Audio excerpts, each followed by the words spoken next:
Hey guys, welcome back to my YouTube channel Rajni Brajwasi blog. कैसे हो guys? I hope अच्छे होंगे।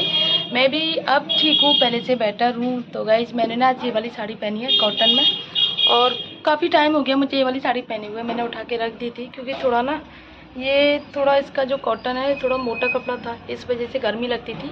तो आज मैंने सोचा आज मैं पहन लेती हूँ इस वाली साड़ी को, और अच्छी भी लग रही है। ये ब्लाउज मेरा दूसरा है, साड़ी के मैचिंग का नहीं है गाइस, तो इसके साथ मैच कर गया तो मैंने पहन लिया। और आज बेटी की ना तबीयत ठीक नहीं है, इसको हो गया था, आज सिर में दर्द हो रहा है।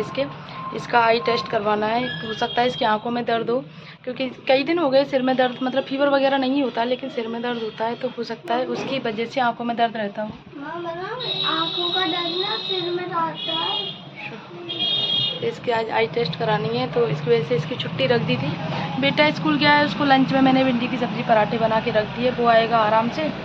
तब तक मैं अपना सारा काम ख़त्म कर लेती हूँ, क्योंकि 2 दिन से तबीयत ठीक नहीं थी, तो काम बस ज़रूरत का कर रही थी, बाकी काम मैं नहीं कर रही थी।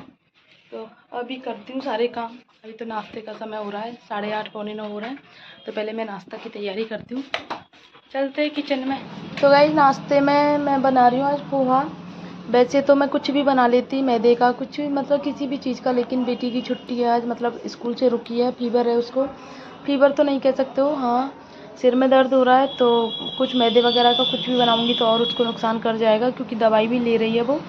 तो इसलिए मैं पोहा बना रही हूँ। पोहा उसको बहुत पसंद है, मतलब जब भी पूछती हूँ मम्मा क्या, मतलब क्या बनाऊँ, तो बोलती है मम्मा आप पोहा बना लो। पोहा बहुत जल्दी बन जाती है, और इतना समझती है अब तो कि मतलब जब मैं थोड़ी सी मेरी तबीयत ठीक नहीं रहती तो कहती है मम्मा आपकी तबीयत ठीक नहीं है, आप मेरे लिए कुछ भी सादा सा बना दो, मैं वही खा लूँगी। बस में बच्चे बहुत जल्दी समझदार हो जाते हैं। तो गाइस, पोहा बन चुके हैं, और अभी भोग लगाने के बाद में मैं सबसे पहले बेटी को दूँगी खाने को, क्योंकि हस्बैंड गए हैं अभी पूजा करने के लिए।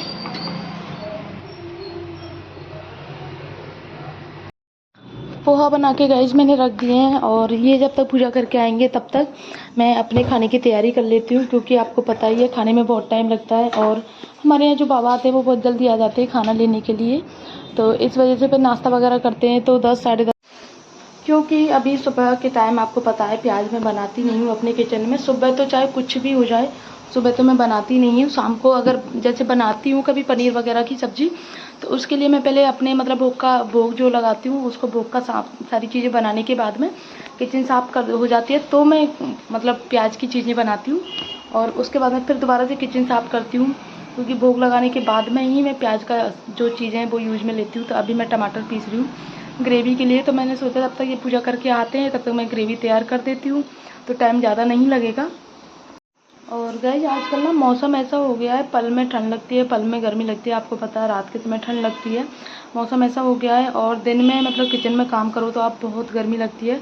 तो मैं क्या करती हूँ, जब भी मुझे कभी गर्मी लगती है ना, तो बाहर जो चौक में पंखा लगा हुआ है उसकी हवा खा लेती हूँ मैं। बहुत ठंडी हवा देता गाइस, क्योंकि वो छोटा पंखा है, और छोटे पंखे जो होते हैं ना वो बहुत ठंडी हवा देते हैं। तो किचन में मैंने इसी वजह से पंखा नहीं लगा रखा। और गाइस, मैं आपको बता दूँ, हमारे किचन में वैसे चिमनी लगी हुई है, लेकिन एग्जस्ट फैन वगैरह या फिर टेबल फैन जो भी होते हैं ना, वो फैन नहीं लग रहे, क्योंकि पहले लग रहा था, लेकिन वो पीछे की तरफ की जो विंडो है वो बंद हो गई, क्योंकि पीछे मकान बन गया, तो इस वजह से विंडो बंद करनी पड़ गई। तो बिल्कुल किचन जो है हमारी एक मतलब बहुत अंदर जाके हो जाती है, उसमें गर्मी लगती है बहुत ज़्यादा। हवा तो आप सोच ही नहीं सकते हो कि कहीं से बाहर चाहे कितनी भी ठंडी हवा चल रही हो, लेकिन आपको किचन में अंदर हवा का एक मतलब 1% भी हवा आपको नहीं मिल सकती है किचन में। तो ये रीज़न है गाइज, और बहुत गर्मी लगती है सच में किचन में। छत का पंखा लगाने की एक बार हस्बैंड ने बोला था कि छत का पंखा लगा लें, लेकिन उसके लिए मम्मी ने मना कर दिया, गैस की हवा लगेगी, और इस वजह से वो नहीं लग पाया। चलो कोई बात नहीं, मैं फिर बाद में कभी देख लेंगे लगवाने के लिए। तो अभी मुझे बना रही हूँ पनीर की सब्ज़ी। एंड गाइज, जब मैं काम कर रही थी तो साथ में राधे भी आ गई, और ये काम इजी हो जाता है जब मैं नीचे किचन में लगी रहती हूँ, राधे आ जाती है, तो साथ के साथ में वो काम भी हो जाते हैं कि राधे बर्तन साफ़ कर देती है तो मैं रैक में लगा देती हूँ। तो अभी मैंने उसकी चाय बनाई है, राधे आके चाय पीती है, चाहे 10 बजे आए, चाहे 11 बजे आए, चाहे 9 बजे आए, चाहे 5 बजे आए सुबह, उसको चाय ज़रूर चाहिए होती है। तो उसकी चाय बना के मैंने चाय की केतली जो है उसके लिए धुलने के लिए दे दी, और यहाँ पर मैं अपनी ग्रेवी की तैयारी कर रही हूँ। और आप देख सकते हो पोहा अभी तक ऐसे ही रखे हुए हैं पॉट में। मैंने भरने की बोला था तो बोल रहे थे बस 2 मिनट में आ रहा हूँ, लेकिन 2 मिनट अभी तक हुई नहीं है, 15 मिनट पूरी हो चुकी हैं। और पनीर की सब्ज़ी बिल्कुल ही सिंपल बनाऊंगी, ज़्यादा कुछ नहीं डालूंगी, मसाले वगैरह कुछ भी ऐड नहीं करूंगी। बेटे के लिए सुबह लंच में मैंने भिंडी की सब्ज़ी पराठे रख दिए थे, तो पापा ने भी वही नाश्ता कर लिया। और हमने हमारे लिए ब्रेड नमकीन बना के, नहीं सॉरी, पोहा बना के नाश्ता अभी करेंगे, अभी किया नहीं है। और दूध भी आ जाएगा इतने में, तो साथ में दूध भी लूँगी मैं, क्योंकि मैंने कई दिन से दवाई ले रही हूँ मैं, इस वजह से। और वैसे मैं दूध लेती नहीं, क्योंकि ये मौसम जो है ना, दूध मतलब इस टाइम पे ना तो लस्सी पी सकते हो आप, ना ही दूध पी सकते हो, किसी भी चीज़ का बिल्कुल मन नहीं करता है। तो गाइस मैंने यहाँ पे पनीर को छोटे छोटे स्लाइसेस में कट कर लिया, और छोटा सा जो लौकी कस आता है ना, कद्दूकस जो बोलते हैं, उससे मैं थोड़ा सा पनीर इसमें कस के डाल दूँगी, क्योंकि बिल्कुल। और ये देखो आप, कद्दूकस भी घिर गया मेरा इसमें, तो छोटे छोटे पीस करके इसमें डाल दूँगी मैं। और गाइस सुबह जब मैं किचन में काम करती हूँ ना, तो मम्मी सुबह रामायण देखती हैं। बहुत अच्छा सीन चल रहा है इस टाइम पे रामायण का।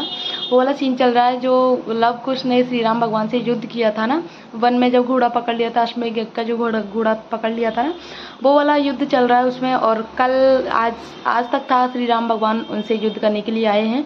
कल सीता माता को पता लगेगा, तो कल का सीन जो है बहुत ही इंटरेस्टिंग होने वाला है। मैं बीच बीच में मुड़ मुड़ के जाके टीवी देख के आती हूँ, क्योंकि आप वो वाली रामायण है ना, आप चाहे कितना भी देख लो, उससे मन भरता ही नहीं है आपका। उस जैसा मुकाबले आज तक कोई सीरियल, कोई मूवी, कुछ भी नहीं आया है गाइस।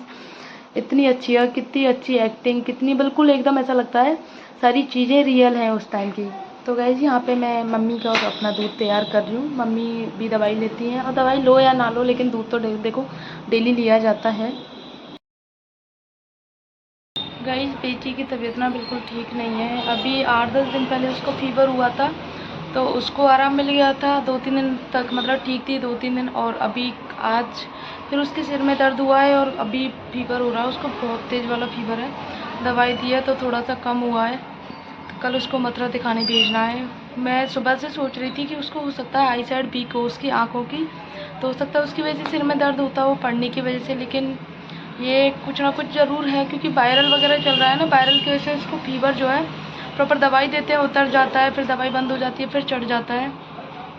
ये है, तो अभी उसको दवाई दी है, थोड़ी देर रेस्ट कर रही है। बोल आँखें इतनी मतलब सूज के उसकी ऐसी हो गई हैं, एक तो पूरी रेड हो गई हैं आँखें बहुत ज़्यादा रेड हो गई हैं उसकी। और पैरों में भी दर्द बता रही है, मम्मा पैरों में दर्द हो रहा है, हाथों में दर्द हो रहा है। अब जब वायरल का फीवर होता है, वायरल जो होता है ना, वो ऐसे ही होता है। तो बच्चा थोड़ी सी भी बच्चे को कुछ हो जाता है ना, तो मन बहुत ज़्यादा अपसेट हो जाता है, बहुत ज़्यादा। सुबह से बिल्कुल भी मन नहीं कर रहा किसी भी चीज़ का, क्योंकि सुबह से मतलब अब देखो बच्चा है, थोड़ी देर खेलती है, बुखार उतर जाता है तो खेलने लग जाती है, फिर बुखार चढ़ता है तो फिर बिस्तर में पड़ जाती है। ये हाल है उसका। अभी कितने टाइम से उसकी पढ़ाई छूट रही है। पहले बीच में हुआ था फीवर, तो 4-5 दिन पहले मैं मायके गई थी 2-3 दिन के लिए, उसके बाद में फिर उसको फीवर आ गया, फिर 4-5 दिन स्कूल नहीं भेजा। ट्यूशन तो इसका ये लगा लो, पूरे महीने की छुट्टियाँ ट्यूशन की तो बेकार ही गई हैं, मतलब ट्यूशन तो बेकार गया है, डेली की सी छुट्टी हो जाती है इसकी। क्योंकि दिन में स्कूल तो चली जाती है, लेकिन शाम तक होते होते इतनी थक जाती है, बिल्कुल मन नहीं रहता है इसका। और इसके पास, मैं आपको बताऊँ ना, सच में बच्चों के पास में आजकल बिल्कुल भी समय नहीं है पढ़ने के अलावा। एक तो सुबह स्कूल जाती है, फिर वहाँ से आने के बाद में स्कूल का वर्क करती है, फिर 4 बजे ट्यूशन जाती है, 6-6:30 बजे वहाँ से आती है, फिर स्कूल ट्यूशन का वर्क करती है, फिर थोड़ी देर लर्न करती है जो स्कूल से मिला होता है, तो इसी में 8 बज जाते हैं, खाना वाना खाती है, सो जाती है। तो ये लगाओ बच्चे को खेलने के लिए कब टाइम मिलता, कभी भी नहीं मिलता बच्चे के लिए। तो बच्चे मतलब आजकल इतना बिल्कुल बंध गए हैं, बिल्कुल उनको ना खेलने के लिए, ना बाहर जाने के लिए, किसी भी चीज़ के लिए टाइम नहीं है बच्चों के पास में। और अगर इनको ट्यूशन और पढ़ाओ नहीं तो फिर पीछे रह जाते हैं। क्या करें, समझ में नहीं आ रहा बिल्कुल भी। और बेटी तो मेरी बहुत कमज़ोर है, सच में बहुत ज़्यादा, मतलब कुछ भी, मतलब बहुत इसकी जो कैपेसिटी बोल सकते हो आप, चाहे कुछ भी कह सकते हो, बहुत जल्दी बीमार पड़ जाती है। ज़रा सा मौसम चेंज हो जाता है तो बीमार हो जाती है, या फिर मतलब कुछ भी खाती पीती भी नहीं है, कुछ भी नहीं खाती है, ज़रा सा मतलब थोड़ा सा खाती है। दूध भी कब का छोड़ दिया है इसने, दूध भी नहीं पीती है। पाउडर डाल के लाती हूँ तो वो भी आधा सा गिलास दूध लाती हूँ तो उसमें से इतना सा पीती है, बाकी का छोड़ देती है।